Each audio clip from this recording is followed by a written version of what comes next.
With the glaring exception of Donald J. Trump, the politicians and pundits are pretty much in agreement that the Russians meddled in the 2016 US presidential election, that they're going to meddle again in November's midterms, and that this is all a really big deal. There was a definite attempt by Russia to influence this election. Russia interfered in the 2016 election. We have seen Russian activity and intentions to have an impact on the next election cycle here. Now, I happen to agree with them.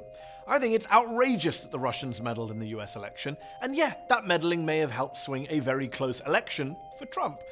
But here's the problem. You can't get all worked up about Russian interference in US elections without also acknowledging that the United States does not have, how should I put this, clean hands. I mean, it's not as if Russian hackers were the first people in the history of the world to try and undermine a foreign democracy. The US, in fact, has spent the past 70-odd years intervening in elections across the world.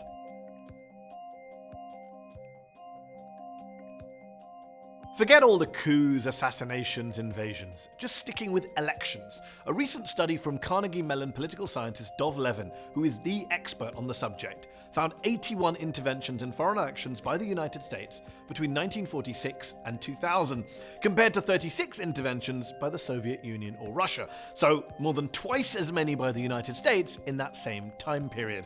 So much for the moral high ground. The Cold War, of course, is what started it all off.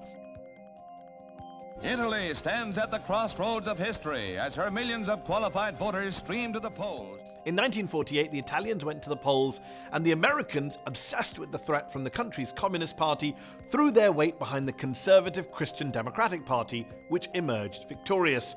As a former CIA officer in Italy admitted nearly half a century later, we had bags of money that we delivered to selected politicians to defray their political expenses. Bags of money.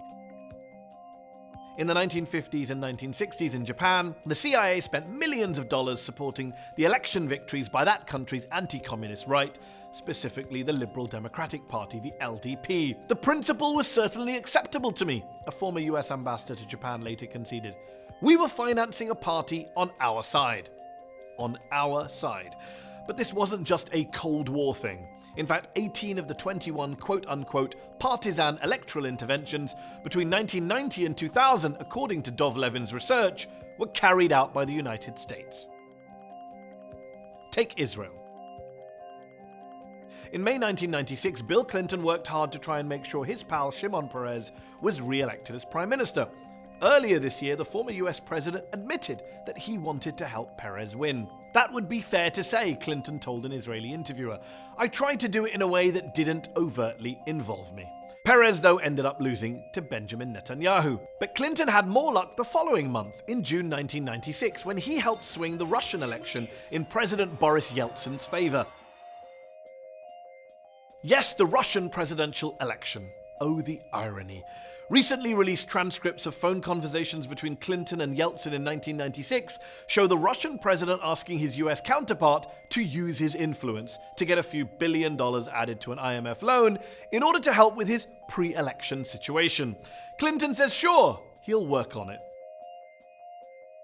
Oh, and if you think the Russians using Facebook ads in 2016 is bad, in 1996 an actual team of US experts physically went out to Moscow to help behind the scenes with Yeltsin's election campaign. In 2006, the Bush administration pumped $2 million of US foreign aid money into the occupied Palestinian territories to try and ensure Fatah beat Hamas in the Palestinian legislative elections that year.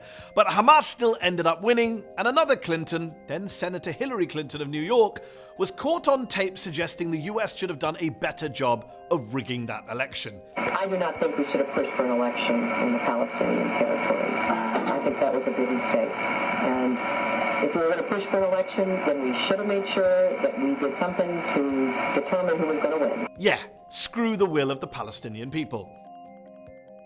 Remember Hamid Karzai, installed by the US as president of Afghanistan after the fall of the Taliban?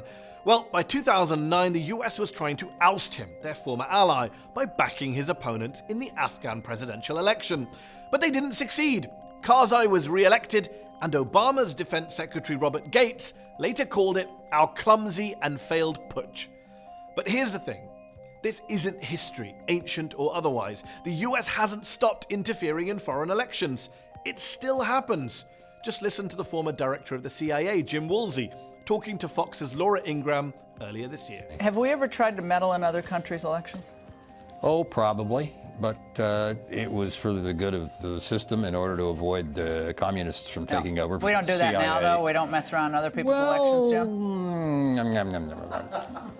Only for a very good cause. Can you do that? Only for a very good cause, says the former head of the CIA. Hilarious. Of course, I'm sure the Russians would say the same of their own meddling efforts. Look, this is not whataboutism. I'm not saying that the Russians are justified in interfering in US elections because the US has interfered in so many other countries' elections. No. I'm saying all meddling in elections is wrong, no matter who does it, and we should all stop doing it and let people around the world decide who they want to vote for, on their own, in their own countries, without any outside interference or meddling. Is that really too much to ask?